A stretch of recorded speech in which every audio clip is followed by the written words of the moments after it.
Good afternoon and welcome to a new episode of the Guru'S Prospective. Today I want to talk about a few things. I want to get into some NBA, talk a few college stats, and I want to talk about some of the things that's going on in the NFL. It wasn't a lot of stuff that was going on right now, but I still wanted to get on here and do the show today because this is not only going to be the Guru Perspective, we're going to save this show for, tomorrow for the Guru Sports Session, and I want to relay a few things to you guys and just tell you some of the news that I've been seeing that was going on around the league. Because Wednesday we won't be doing the show. That's why I'm pre-recording today. And I wanted to give you guys a few topics, and then we're going to start fresh going into next week. It's a lot of things that's going on for next week for sure. I'm going to be pretty busy. We have what we all know as what's going to be the NFL free agency. It's a lot of things that's starting to cook and things that's going on right now. A few players that was on the move, and I want to get into that. I'm going to be quite busy next week too, so I'm not going to be doing the show on Tuesday.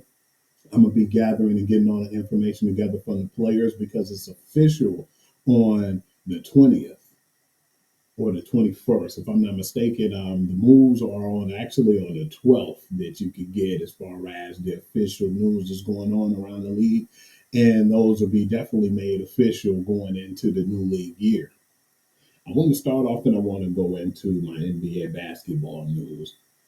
It's some unfortunate bad events that's been going on right now in the NBA. But I want to start off and say after making the NBA Finals last season, the Dallas Mavericks are having a nightmare season and it just keep getting worse. They had some injuries that happened on top of what happened first and foremost, and I think they really started to I believe it's like a snowball effect now. And what started off was bad is starting to tumble and get even worse now for the Dallas Mavericks. I want to start off and I want to talk about what happened. Of course, everybody know that Luka Doncic was traded for Anthony Davis. And now after that trade, Anthony Davis didn't even play but a half of basketball and he was injured. And right now, Anthony Davis is out indefinitely. Derek Lively the third, one of their young guys, one of their young big men at that, who really got them started and really took them to the next level in playoffs, definitely in the finals. Derek Lively the third, he's out indefinitely as well.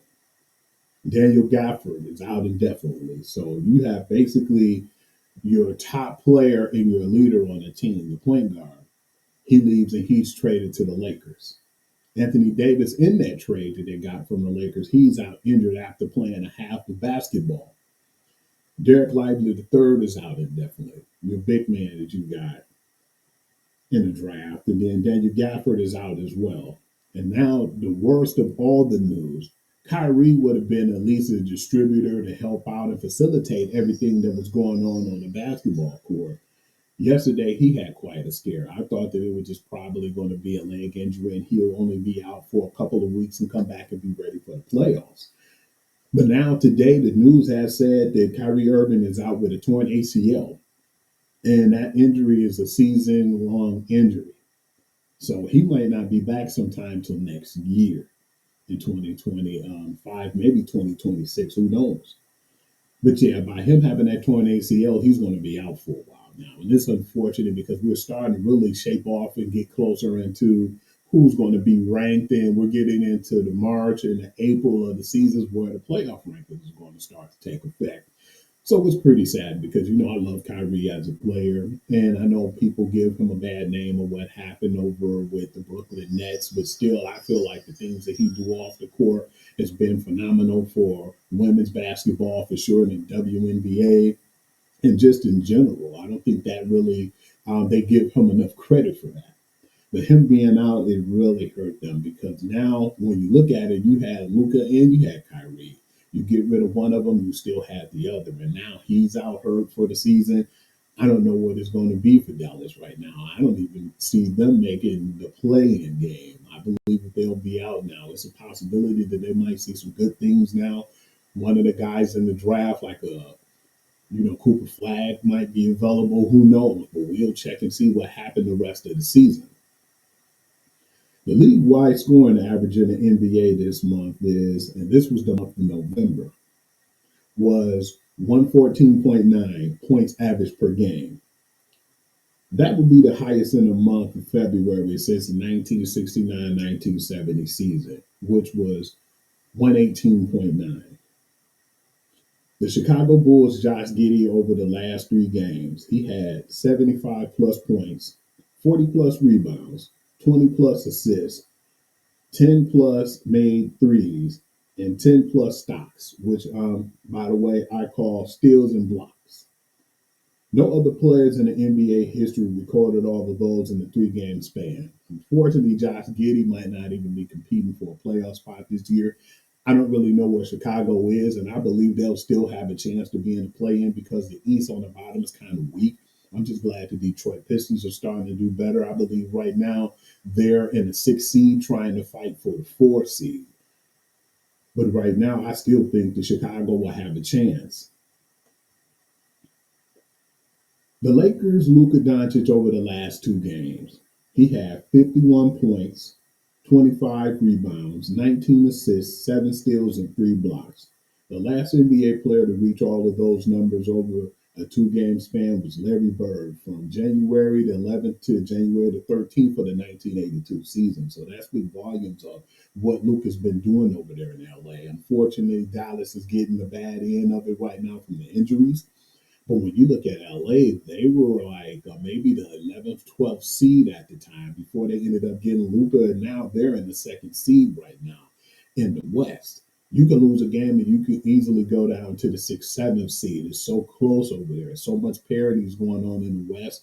Right now, the only team I think has a secure lock is the OKC Thunder right now at the number 1 seed when only losing 11 games this season.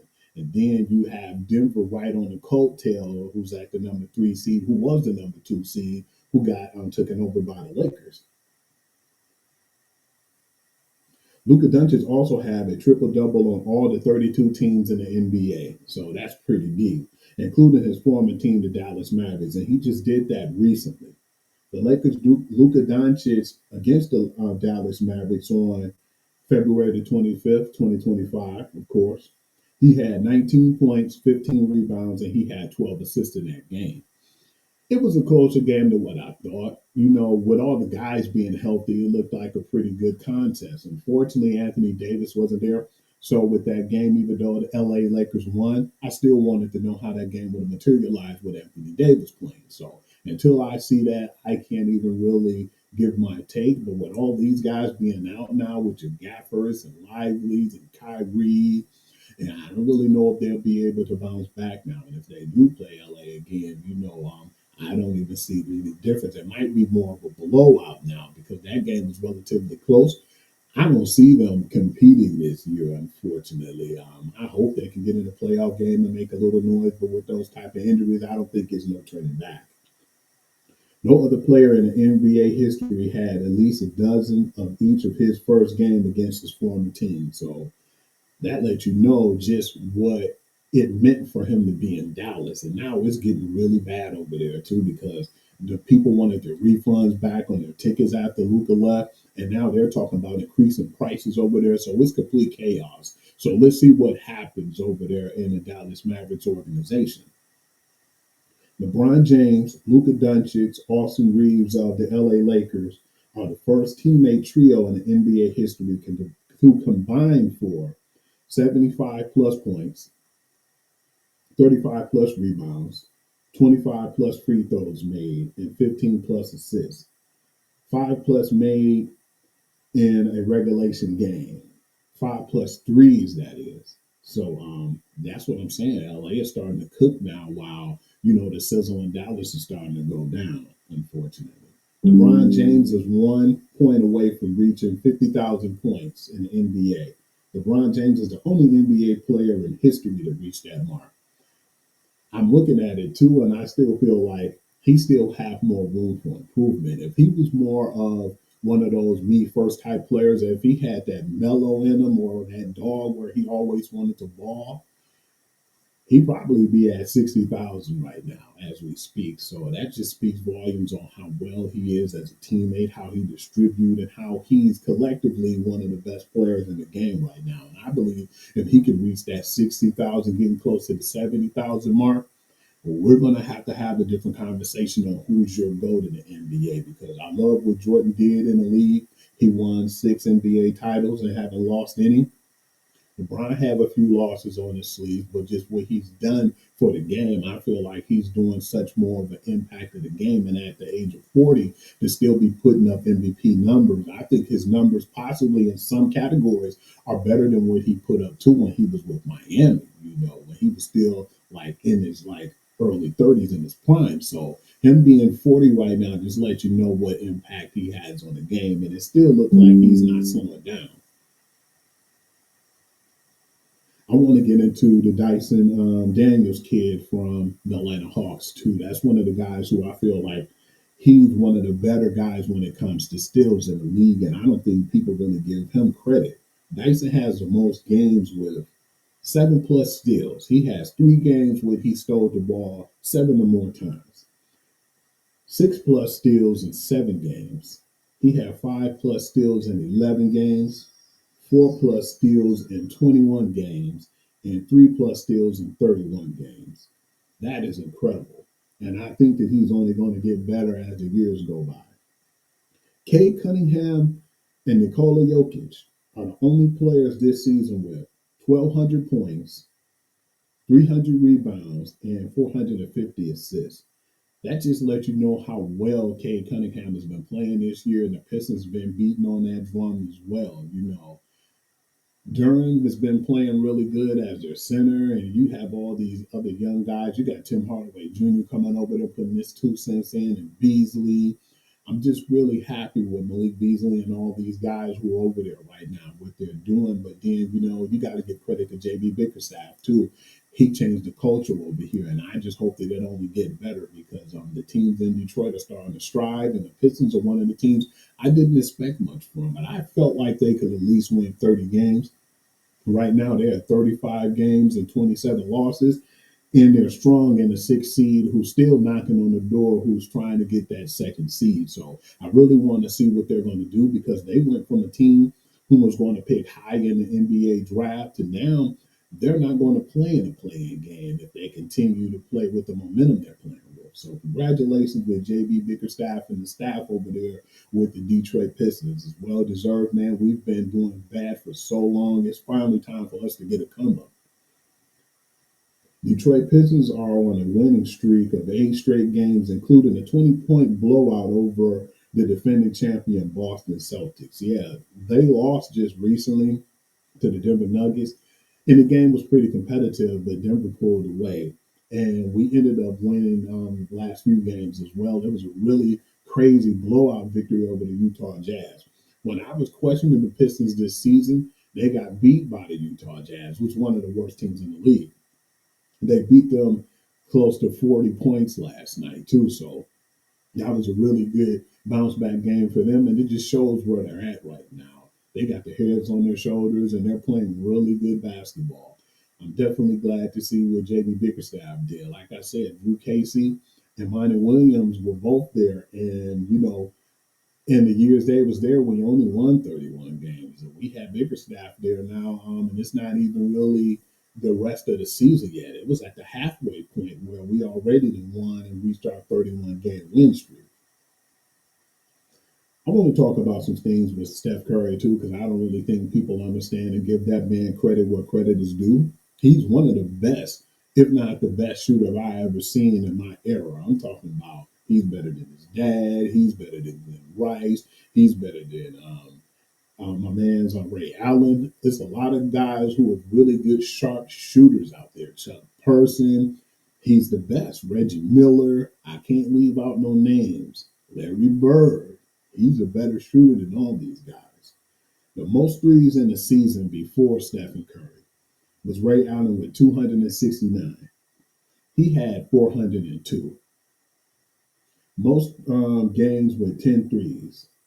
J.R. Smith had 3 games with those like 10 threes at least, average on 10 threes. Stephen Curry has 22. Most threes from 27 plus feet. Kobe Bryant had 211. Steph Curry has 703. Listen to these numbers, people. They're ridiculous. Most seasons leading the NBA in threes. Ray Allen had 3 seasons. Steph Curry had 7. Most seasons averaging 5 made threes per game. Every player in NBA history combined for 0. Steph Curry has 4. You guys better give him his flowers while he's in the league right now, because I know a lot of people get tired of when you're winning, and Golden State was really trending in that era. They won 4 championships and look pretty good as of now. They got Jimmy Buckets over there, and they're starting to resurge again. They know this is their one last hurrah. This is their last ride. So I definitely want to see what they do and how far they get this season.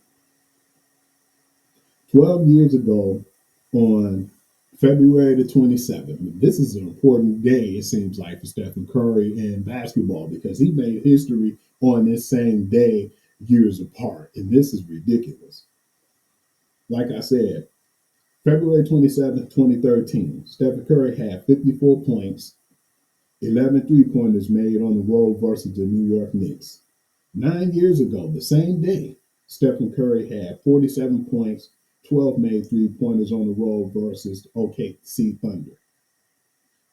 Just recently, on February 27, 2025, Stephen Curry had 56 points, 12 3-pointers made against the Orlando Magic. And he was one shy of making a stat that I just made up that I thought that was pretty cool. A triple dozen. He would have had 3 games on that day, February the 27th, making 12 threes. He was just 1 3 shy. So, like I said, man, I'm definitely giving this guy his flowers right now. And by the way, this is my last stat on Steph Curry.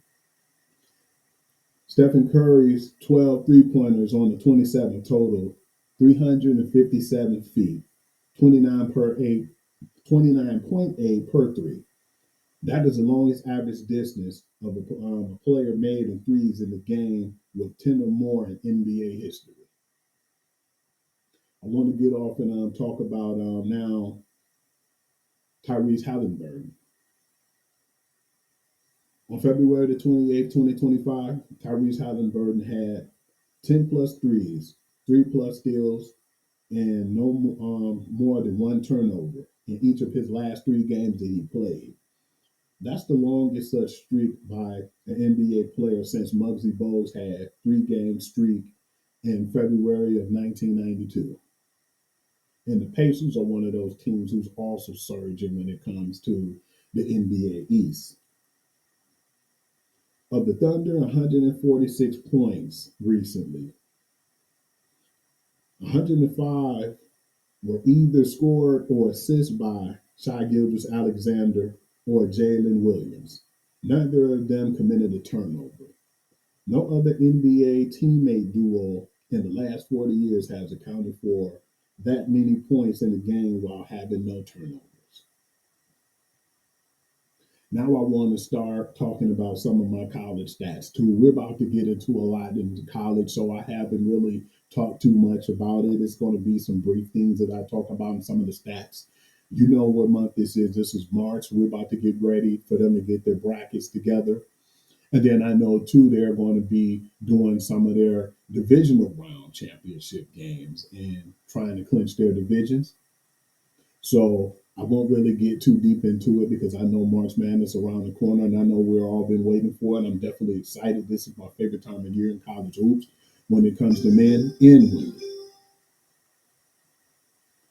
In each of the last 3 games, BYU has scored at least 90 points, shot at least 50% of their field goals, made at least a dozen threes, and had fewer than a dozen turnovers. No other Division One team this century has done that 3 games in a row. Atega Awu of the Kentucky Wildcats is the only Division One player this century. You hear me what I just said? I'll repeat that. This century to score 25 plus points on the road and to win against the team he played for the previous season. In the 21st century, only one Division One player had 2,000 plus points, 500 plus rebounds, 500 plus assists, 50 plus field goals, 40 plus 3-point percentage, and an 80 plus field goal percentage. In his or her career, that player is, I know my man's E-Buck don't like this, UConn's Paige Beckers. So congratulations to Paige on that accomplishment. We all know how cold she is. I talked to my buddies, and I know one of my main buddies who listening in too, he's going to check out the show, love him to death. My man Ruben J. Thomas III. He loves Paige Beckers, man, and I know how his eyes glow whenever you talk about her. So that was for you guys, my UConn fans out there. Michigan has 11 wins by 4 or fewer points in Big Ten play this year. No other Division One men's or women's team has a double-digit such win against conference opponents in a single season this century. I don't know what to say. Congratulations, Michigan. I'm glad because you guys are winning. South Carolina, Colin Murray Boyle's last two games, he had 62 points, 81.5 field goals, and 94.7% free throws. He is the only player of this century in the NBA, WNBA, or Division One men or women's to reach those three marks in a two-game span. Congratulations, young man. March the 1st for Columbia against Brown, Kitty Henderson recorded 19 points, 12 rebounds, 10 assists, 4 steals, and a turnover. The only other D1 woman player in this century to match that line also played for Columbia is Caitlin Davis on January 28th, 2023 versus Dartmouth. Now I want to talk about some of the things that went on in the NFL. I had to look right quick because there's so much news that's starting to come about now. They're, like I said, about to get into free agent frenzy. I know I'm going to be pretty busy. I'll let you guys know when that come about too. And I'll let you know where you can find me at on my network. So whenever you're looking for that news, you can catch up and find out what's going on. Because I usually try to make the breaking news. I usually get ESPN. I'm trying to go neck and neck with Bleacher Report, but I'm trying to keep the fresh news out there for you guys to be entertained on, and I will give you that information and how you can find that too as well. First thing that happened just recently in the NFL was Deebo Samuel was traded to the Washington Commanders for a fifth-round draft pick. I know people were making fun of Deebo. They said he gained a lot of weight. He gained 20 pounds. He wasn't the same player he was a couple of years ago, and he might not be the same player he was a couple of years ago. I just feel like they were giving out too much money. They gave out money to like 120 million to Brandon Ayuk for 4 years, and he hurt himself, had an ACL injury. He was out for the season. At this time, I believe they wanted Deebo Samuels to excel. He didn't live quite up to the expectations that I thought he was going to be this year. And when you see it too, that was just room for disaster. They already have a $120 million player that they had on their roster. Now, I know he wasn't happy after the season and he wanted to be traded. I know they didn't lose any sleep over that neither. They was definitely quick to let him go. And I think he's going to be good for the Washington Commanders, who already was a good team. They got some veterans over there and some people who's playing and surrounding, Jaden Daniels. So I just want to see how that start off and how that materialized going into the 2025-2026 season. So that was a good pickup too, because you can't double team who I call Scary Terry McLaurin over there in Washington. He don't get quite the credit he deserves. I believe he's definitely the for sure number one receiver over there. And Deebo will probably be over there to help get a little bit of weight off of him in that sense. Philadelphia Eagles released cornerback Darius Slay. He was designated to be cut on June the 1st. It will save the Philadelphia Eagles $4.3 million on overthecap.com. If that's how you guys want to know how I'm getting some of this information, I go there too and see why they cut players and how much money the team saved, by the way. I believe it was good news for a team who needs a veteran cornerback and who can help them out. I still feel like it'll be a good reunion for him to come back to the Detroit Lions. That's just my opinion. But he has a lot of places he can go. The door's open for him. I know he wanted to have a reunion here, so it'll be great to get him back in that Honolulu blue. I definitely wouldn't lose any sleep to get a veteran presence over here. I do like Amik Roberts. I don't know what's going on with Carlton Davis yet.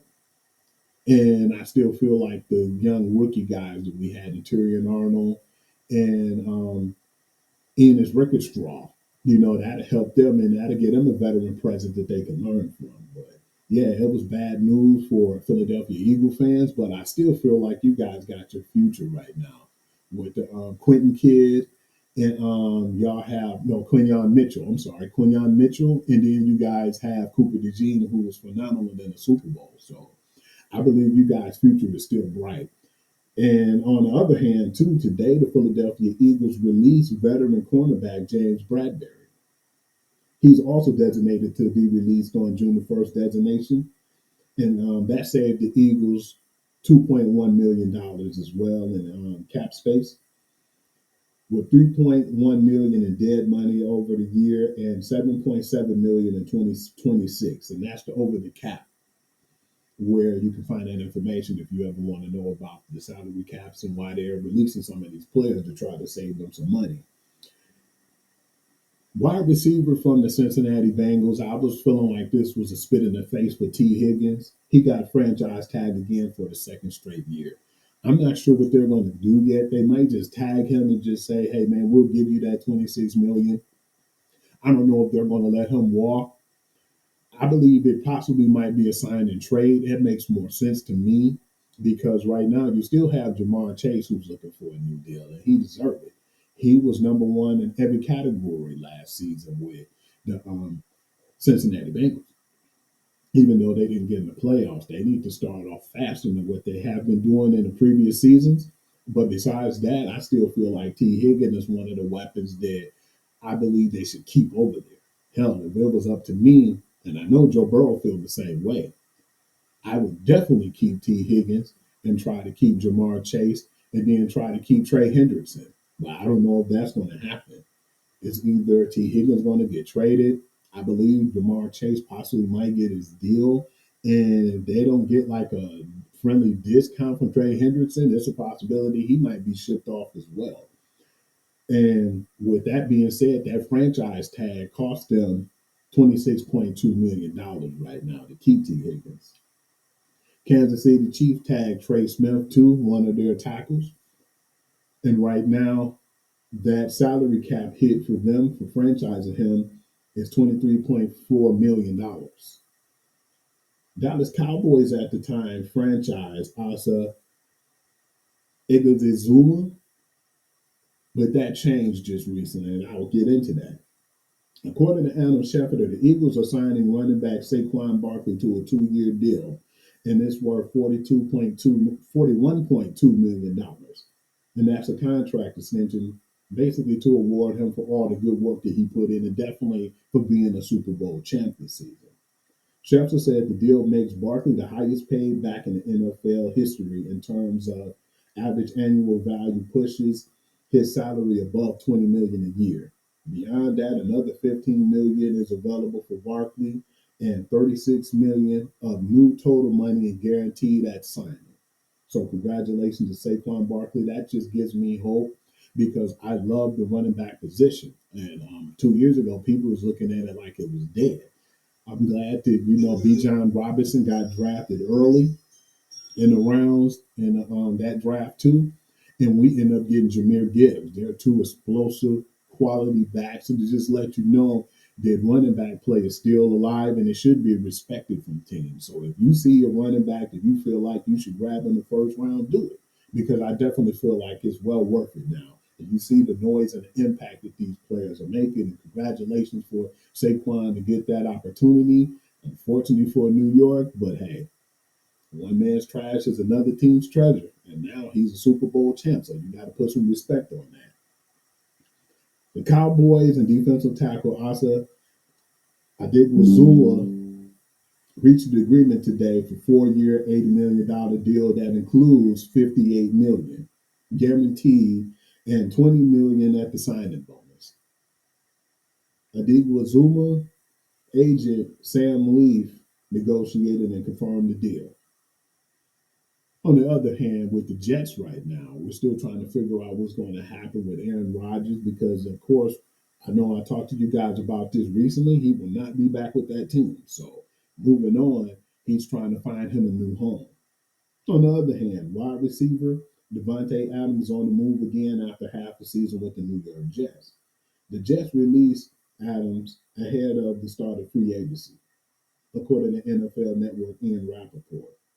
Rappaport previously reported that the Jets were taking calls on Adams, and I don't believe with his contract that nobody was going to take that call and accept the trade or be a trade partner for him. So they had to flat out release him. Unfortunately, too, another player that might be flat out released too from his team, who's another fellow wide receiver, is Cooper Kupp.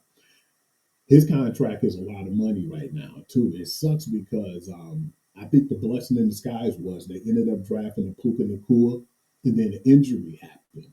With Cooper Cup and Puka Nakua just straight up took over, and that was the end of that. But hopefully they can figure something out or get a team to trade for him. But with that type of contract, I guarantee you that he will be released before June the 1st. One more thing that happened in trade. The Rams are in the process of sending veteran offensive lineman Jonah Jackson to the Chicago Bears, who really needed some more offensive line help, in exchange for a 2025 sixth-round pick. Of course, the trade cannot be processed until March the 12th. March the 12th is going to be the day where you officially will get the people who are going to sign with their new collective teams as well. The 10th is where you're going to hear most of all the trades. So the 10th and 11th of next week, I'm going to be entirely busy. I know we're going to do a show again next week. I might not do a Tuesday show. I might just focus straight on, the free agency. And then Wednesday going to the Guru'S Sports section, just to give you guys that information right now. I would like to say that's it for me for today. I'm thankful for all you guys who chime in. I'm definitely to the point where I'm still getting the ins and outs of EV Mux. I love the new setup. I love the graphics, the way it look, the freedom that we get, and I'm very thankful to be on this platform. But thank you all in the rough times and the situations we're going through right now, to chiming in and giving your boy Hugh Lee, aka the Guru, an opportunity to give you some of my sports knowledge. So thank you all, and I pray that you all have a blessed day. And once again, I know you guys want to know the information, how you can catch up with me. These are all my platforms right here where you can check me out. And of course, follow me at Hoovy. That's on my Instagram page. And the rest will stroll through so you can see all the information you need to know. Thank you all, and I appreciate you once again. I will definitely be back on the air with the Google Sports section next Wednesday. This week we're taking a week off, and this show today is basically going to substitute for that. So I'd like to say thank you all once again. Have a blessed day, and don't stress, and let the Lord handle the rest. Peace. Until next Wednesday.